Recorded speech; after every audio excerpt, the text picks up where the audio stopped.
them, put a little bit of salt on them. It's always nice to kind of use the whole thing if you can. Noah's first grade did a pumpkin math day.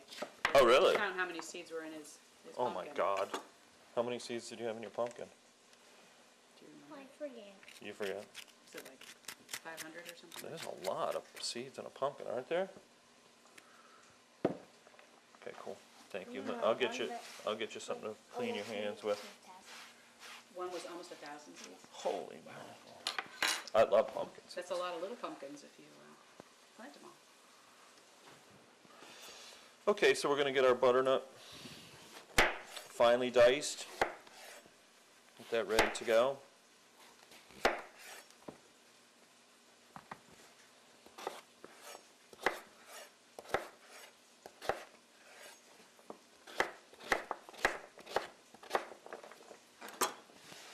And obviously, the smaller you dice it, the quicker your soup's going to be ready. So. This is great. I love butternut soup. Oh, do you really? Okay, Yeah, great. But I'd had that poor squash in there for a little while. I was thinking I was going to just roast it. Yeah. It seems like the quick, easy thing to do for me. It is the quick, easy thing to do because you just have to chop it up and throw it in the oven. Yeah. But this is actually pretty quick too. I mean, really, all as I said, the smaller you cut it, the quicker you get to cook it. So, or the quicker. It's coming along beautifully. Let me.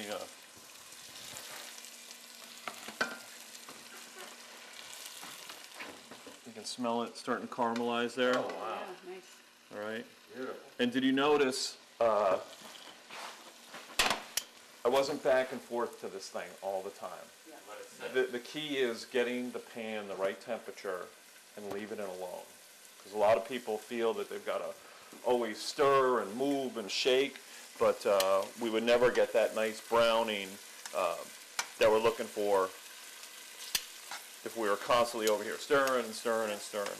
So when I say get the pan the right temperature, I always tell folks use all your senses in the kitchen. Really, all I've been paying attention to is the sound that pan makes. Because you can tell just by sound if it goes quiet, you know, you don't have enough temperature on it. Yep. If it starts splattering and sputtering and, you know, smoking up the house, you've obviously got too much heat on it. Yeah. Also. Exactly. So I tell people who are obsessed with moving stuff in a pan, obsess over the sound or obsess over the heat that's on the pan as opposed to moving stuff all the time.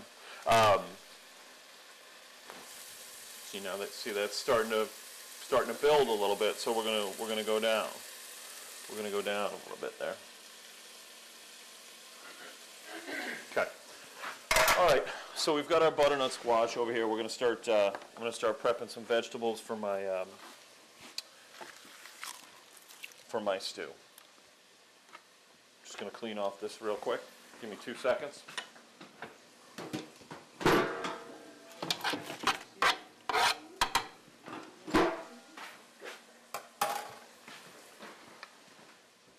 Now the one thing I forgot the carrots.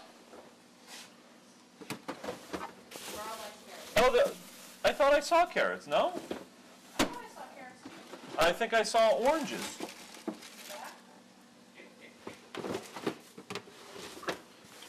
on the shelf in the back. Oh, yes, I did.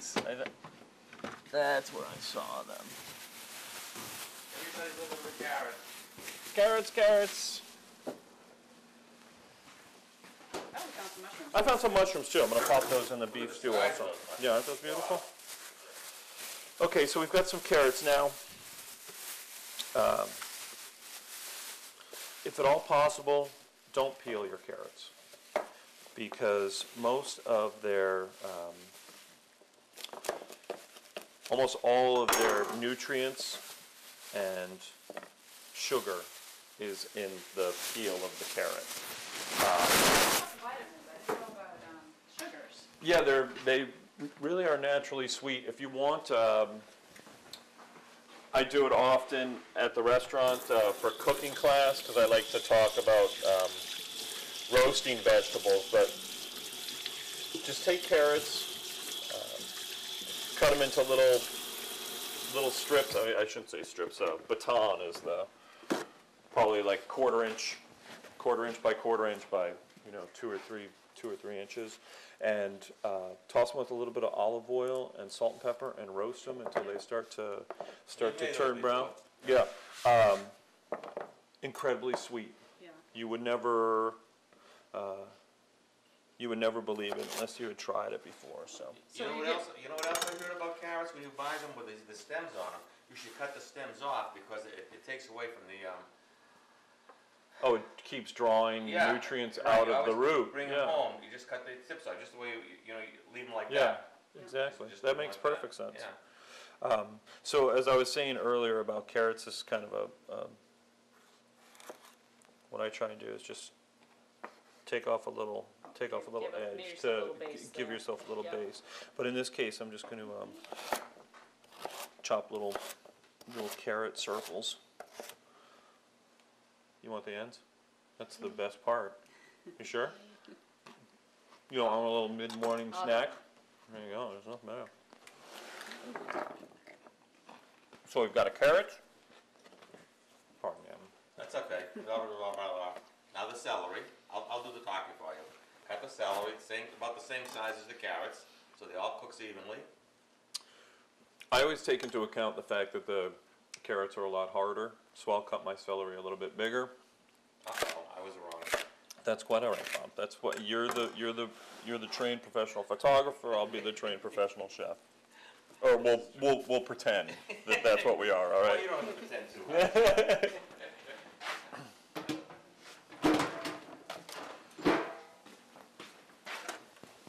Okay, so we've got our onions all wilted wow. down. Oh, yeah. Okay. And you didn't even burn them. I always burn them.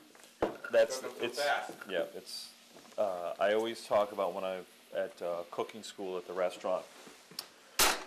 Patience. I know in this day and age, nobody wants to be patient, but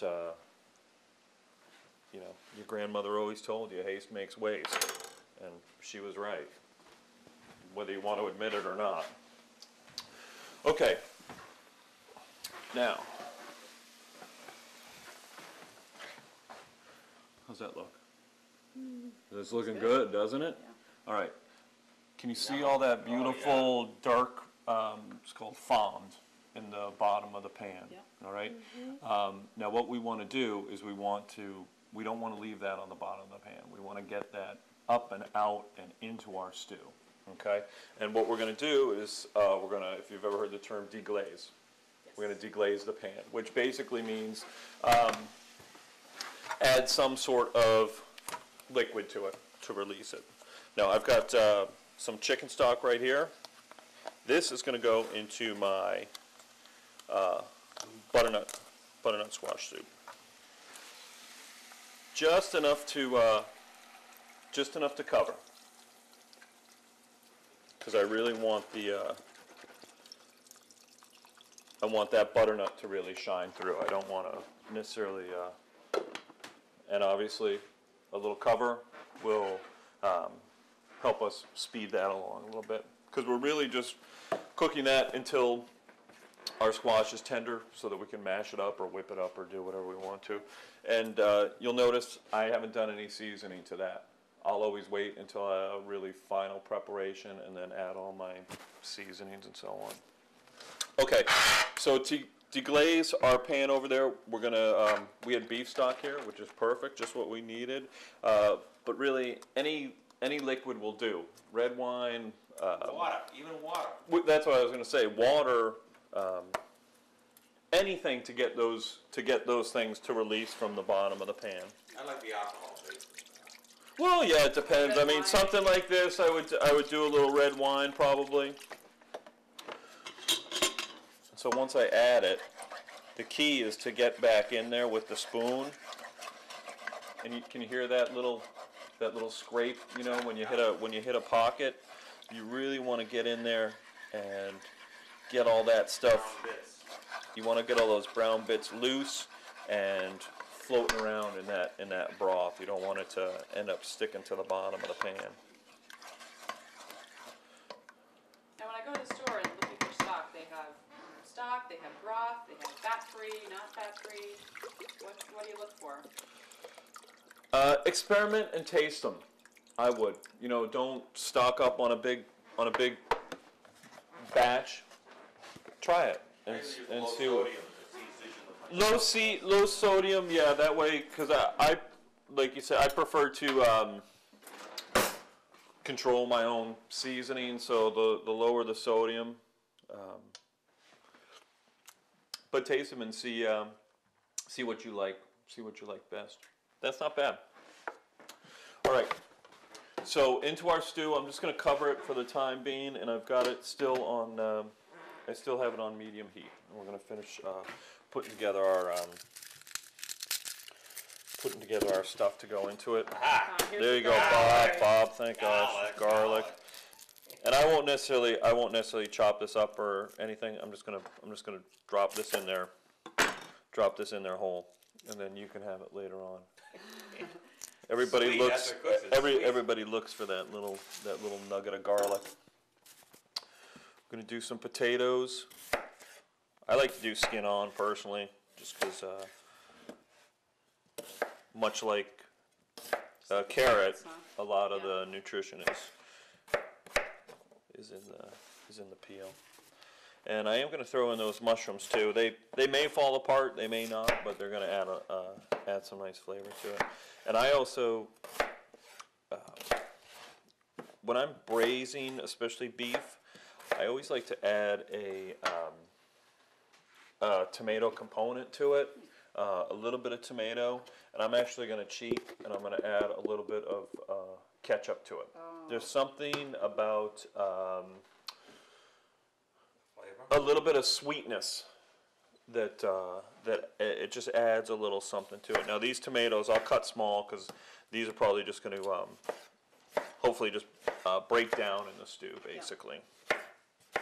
And it's something about a little acid with the tomatoes and a little sweetness with the ketchup will bring it along. Well, that's good. Caleb is our ketchup eater, so he'll be happy even if Okay. he wasn't here that you put some ketchup. Okay, good. So he'll know that.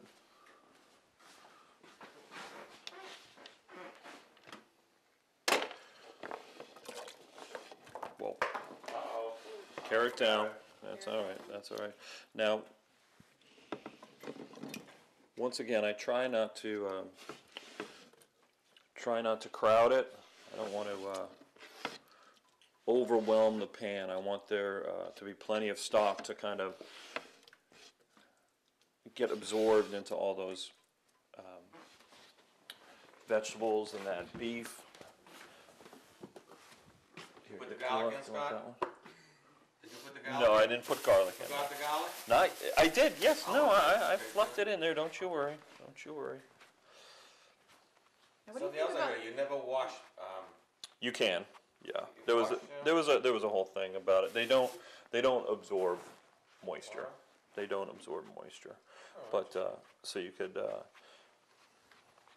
can brush them off as I am, or you can even run them under cold water to get the dirt off. you just gonna quarter those? Yep, exactly.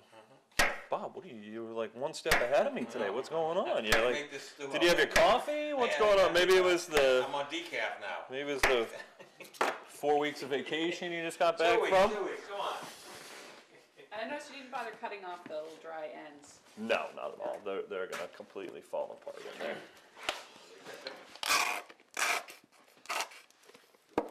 Oh, one thing I forgot to do that I wanted to, The flour. the flour that I toss, I meant to get a little stock on here, but what I'm gonna do, Ketchup water. well, this is a great trick just for getting, My mother used to do that. Oh, yeah. so we get all the ketchup we paid for out of there. And much like deglazing the pan, just kind of getting the little beef bits and a little residual flour off there. Now obviously Bob and I aren't going to be here to taste this, because we're not gonna be here for another 2.5 or 3 hours.